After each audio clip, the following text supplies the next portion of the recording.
بسم اللہ الرحمن الرحیم نحمدہ ونصلی ونسلم علی رسولہ الکریم۔ آج عدالت میں، بڑی عدالت میں پھڈے کی خبریں آ رہی ہیں۔ جسٹس مظاہر علی اکبر نقوی صاحب کے خلاف جوڈیشل کونسل میں ایک ریفرنس دائر ہوا ہے، اور وہ جن لوگوں نے کیا ہوا ہے ان کا بھی سب کو پتہ ہے، اور جو ججز ان کو ہٹانا چاہتے ہیں ان کا بھی سب کو پتہ ہے۔ یہ ایک بری روایت ہے، کاش ایسا نہ ہوتا کہ کچھ مہینوں سے نہیں بلکہ 2-3 سال سے جسٹس بندیال صاحب جب سے چیف جسٹس بنے، ہر مسئلے پہ خود موجودہ چیف جسٹس قاضی فائز عیسیٰ صاحب ٹانگ اڑاتے رہے، اور جس بینچ کی تشکیل بھی وہ کرتے تھے اس بینچ سے قاضی صاحب اٹھ کے چلے جاتے تھے۔ قاضی صاحب کے حامی ججز بھی بائیکاٹ کر دیتے تھے، نتیجہ کیس خراب ہوتے رہے۔ اب قاضی صاحب غصہ یہ تو کر رہے ہیں کہ یہ بری روایت ہے، کیس بہت لٹک گئے ہیں، اتنا لمبا نہیں ہونا چاہیے تھا، عدالتوں کا وقت ضائع ہو رہا ہے۔ کاش اس وقت قاضی صاحب سوچتے کہ چند مہینوں کے بعد میں چیف جسٹس آ رہا ہوں، اگر میرے ساتھ بھی یہی کچھ کیا میرے ساتھی ججز نے تو فیصلے کیسے ہوں گے، قوم انصاف کہاں سے لے گی؟ اور بدقسمتی سے یہاں کے سیاستدان اپنا کام خود کرنے کی بجائے سارا کام عدالتوں پہ ڈالتے۔ جو فیصلے پارلیمنٹ میں ہونے چاہیے تھے، جو فیصلے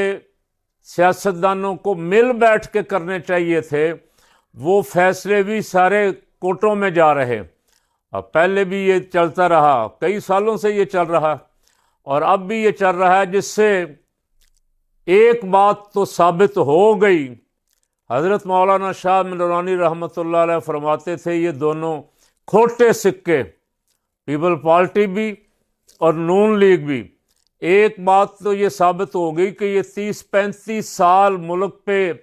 برسر اقتدار رہنے والے کھوٹے سکے کوئی ایسا نظام بھی وضع نہیں کر سکے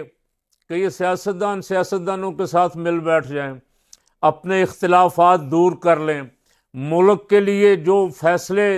ملک کے مفاد میں ہیں اور سب کے لیے ایک جیسے ہیں ان کو مل کے مشترکہ طور پہ کر لیں۔ لیکن بدقسمتی سے ایک ملک کے ساتھ معاملات طے کرتا ہے،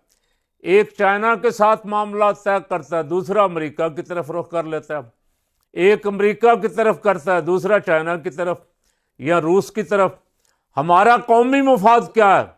اس قومی مفاد پہ مل بیٹھ کے خارجہ پالیسی طے کرنی چاہیے تھی۔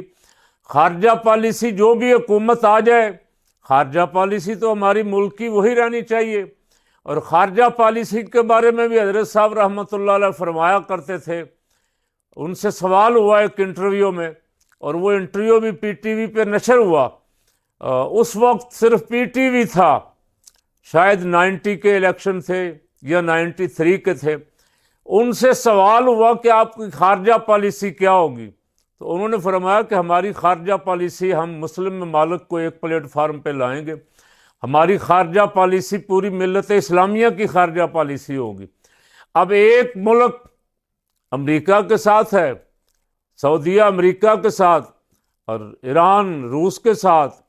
پاکستان چائنا کے ساتھ، الگ الگ سب یہ سارے اکٹھے ہو کے دیکھیں کہ ہمارا مفاد، ملک کا مفاد، ہمارے سے مراد ہمارے ملک کا مفاد جو ہے وہ کس کے ساتھ ملنے میں ہے، کون ہمیں دھوکہ دے رہا ہے، کون ہمارا بڑا دشمن ہے، اس سے الگ ہو جائیں، اس سے بچ جائیں، اس کی سازشوں سے اپنے آپ کو بچائیں، اور جو پاکستان کا ہمدرد ہے، جو مشکل وقت پاکستان کے کام آتا ہے، اس کے ساتھ مل کے اپنا بلاک بنائیں۔ لیکن بدقسمتی سے ایسا بھی نہیں ہوا۔ سیاسی لڑائی جھگڑے سارے ہمارے عدالتوں کے سپرد، اور عدالتوں میں بیٹھے ہوئے جج بھی آخر انسان ہیں، وہ کوئی عمران خان کی طرف ہے، کوئی میاں کی طرف ہے، کوئی زرداری کی طرف۔ بدقسمتی سے جس کو جہاں سے کچھ تو میں ذمہ داری سے یہ کہہ سکتا ہوں کہ کچھ ججز ان میں ایسے بھی ہیں الحمدللہ جو صرف نظریاتی طور پہ دیانتدار بندے کے ساتھ، جو دیانتدار ہے اس کے ساتھ، اور کچھ ججز ایسے ہیں جن کے مفادات ہیں، جیسے پچھلے دنوں ہم نے وہ جج شمیم والا کیس سنا تھا کہ کسی کے کہنے پہ یہاں آ کے اس نے اعتراض کیا، جب عدالت نے بلایا تو وہاں جا کے معافی مانگ لی، توہین عدالت لگنے لگی تھی۔ لیکن عدالتوں کے بھی قربان جائیں کہ عدالتوں نے اس کو بھیجنے والے جج کو جنہوں نے اس کو مفادات دیے، جنہوں نے اس کو نوکریوں پہ نوکریاں دی، پیسہ دیا، ان کو کسی نے نہیں پوچھا کہ اس طرح کا بندہ جج کیوں لگایا ہوا تھا۔ یہی کچھ اس وقت ہو رہا ہے عدالتوں میں، لڑائی جھگڑے ججز کے آپس میں، اس سے نقصان یہ ہو رہا ہے کہ عدالتوں سے عوام کا اعتماد اٹھ رہا ہے، اور کسی فیصلے کو بھی، جو فیصلہ نون لیگ کے حق میں آئے، مخالفین نہیں مانتے، وہ کہتے ہیں یہ چمک کا اثر ہے، اور جو فیصلہ عمران خان کے حق میں آئے، نون لیگ والے نہیں مانتے، وہ کہتے ہیں عدالت بک گئی۔ تو یہ تماشا کافی دیر کا لگا ہوا ہے، اور لڑائی جھگڑا صرف ان بڑوں میں ہی ہے، غریب آدمی کے خلاف تو جو فیصلہ آ جائے۔ مجھے جب ممتاز قادری شہید کی ریویو پٹیشن پھانسی کے فیصلے کے خلاف لگی ہوئی تھی، تو ایک جج صاحب اب ریٹائر ہو گئے، انہوں نے بتایا کہ یہ ریویو پٹیشن جو ہوتی ہے یہ 100 میں سے 99 ریجیکٹ ہو جاتی، اور ایک جو سنی جاتی ہے اس کے بھی منظور ہونے کے چانس بہت کم ہوتے، اس کے بھی منظور ہونے کے چانس 99% نہیں ہوتے۔ لیکن میاں صاحب کی پرانی ساری پٹیشنیں بھی دائر ہو رہی ہیں، مقدمات سے بری ہو رہے ہیں، ساری جائیدادیں واپس ہو رہی ہیں، بینک اکاؤنٹ کھل رہے ہیں، جج بشیر صاحب ہی نہیں سنبھالے جا رہے نیب کے، اور ہائی کورٹ اسلام آباد ہائی کورٹ کا چیف جسٹس، سبحان اللہ، وہ تو مسیحا بیٹھا ہوا ہے اس طرح کے ملوٹ مار کرنے والے بڑے بڑے ڈاکوؤں کا مسیحا، منیب فاروق، عامر فاروق ہے شاید، عامر فاروق صاحب، اور دوسرے جو مخالفین ہیں ان کا کیس نہیں کئی ہفتے لگاتا، ان کی ضمانت کے کیس،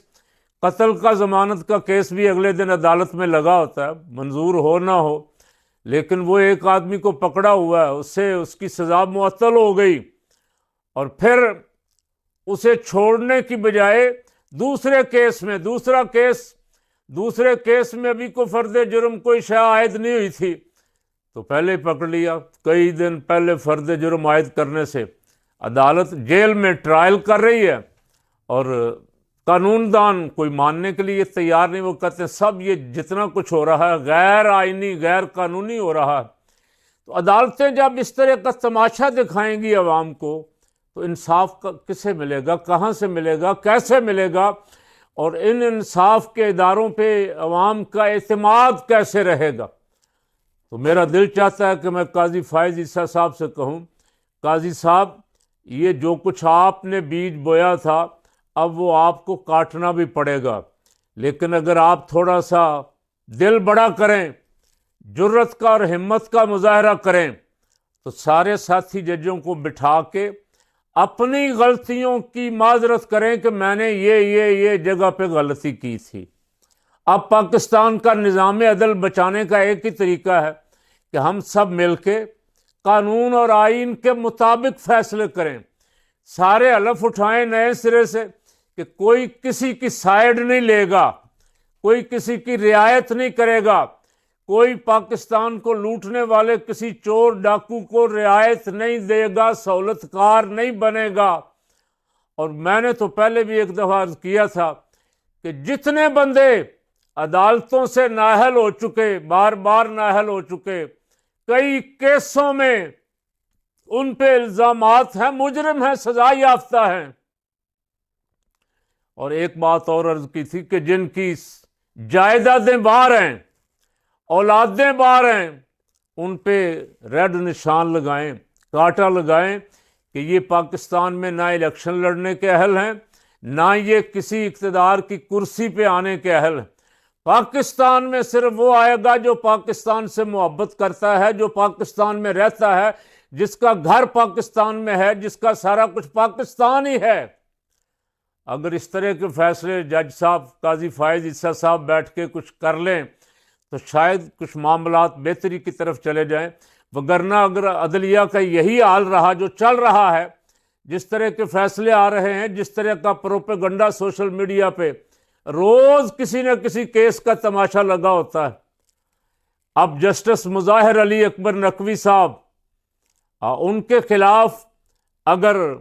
یہ ریفرنس جو ہے یہ مان لیا گیا اور ان کو نکال دیا گیا، تو پھر قاضی فائز عیسیٰ صاحب والے ریفرنس پہ بھی سوالات اٹھیں گے کہ منی ٹریل وہ بھی اپنی بیگم کی نہیں دے سکے، انہوں نے باہر جائیدادیں کہاں سے بنائی، ان کو کیسے چھوڑا گیا، کس کے کہنے پہ چھوڑا گیا، کیوں چھوڑا گیا۔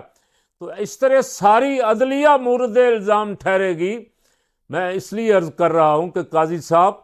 تھوڑا سا آپ چیف بن کے دکھائیں،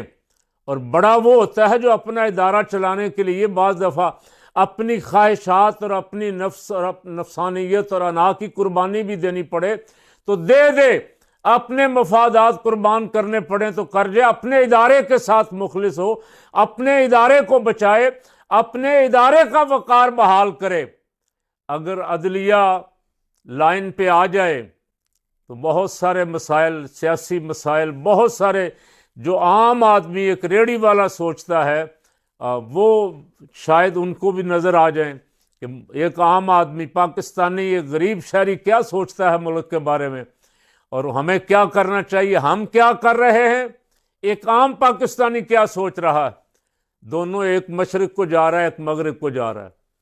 قوم انصاف مانگ رہی ہے، جج اپنی اپنی رشتہ داریاں، اپنی دوستیاں، اپنے اپنے تعلقات، اپنے اپنے مفادات نبھا رہے ہیں۔ اس طرح نظام عدل جو 130-32 نمبر پہ رہ گیا ہے، یہ بھی، اس کا بھی ستیہ ناش ہو جائے گا، اس کا اعتبار بھی ختم ہو جائے گا۔ اس لیے خدارہ پاکستان کے نظام انصاف کو بچائیں تاکہ تمام ادارے جو ہیں وہ اپنا اپنا کام کریں اور دوسروں کے کام میں مداخلت کی بجائے اپنے ادارے کو درست کریں۔ عدلیہ کی ذمہ داری ہے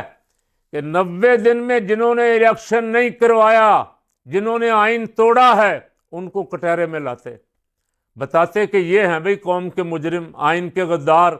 جنہوں 90 دن ہو گئے۔ پنجاب کی حکومت بھی غیر آئینی، سارے قانون دان یہی کہہ رہے ہیں۔ خیبر پختونخوا کی حکومت بھی غیر آئینی، اور الیکشن اناؤنس ہونے کے بعد ترقیاتی کاموں کے ٹھیکے دینا، اس کے لیے بجٹ مختص کرنا بھی غیر آئینی۔ لیکن کوئی پوچھنے والا نہیں، کون پوچھے گا؟ عدلیہ کا کام ہے۔ عدلیہ ان کا ہاتھ روکے جو ملک کا پیسہ برباد کر رہے ہیں، ملک لوٹ رہے ہیں، ملک کو تباہ کرنا چاہتے ہیں اور اپنی تجوریاں بھر رہے ہیں، باہر کے بینکوں میں پیسے رکھ رہے ہیں، باہر جائیدادیں خرید رہے ہیں۔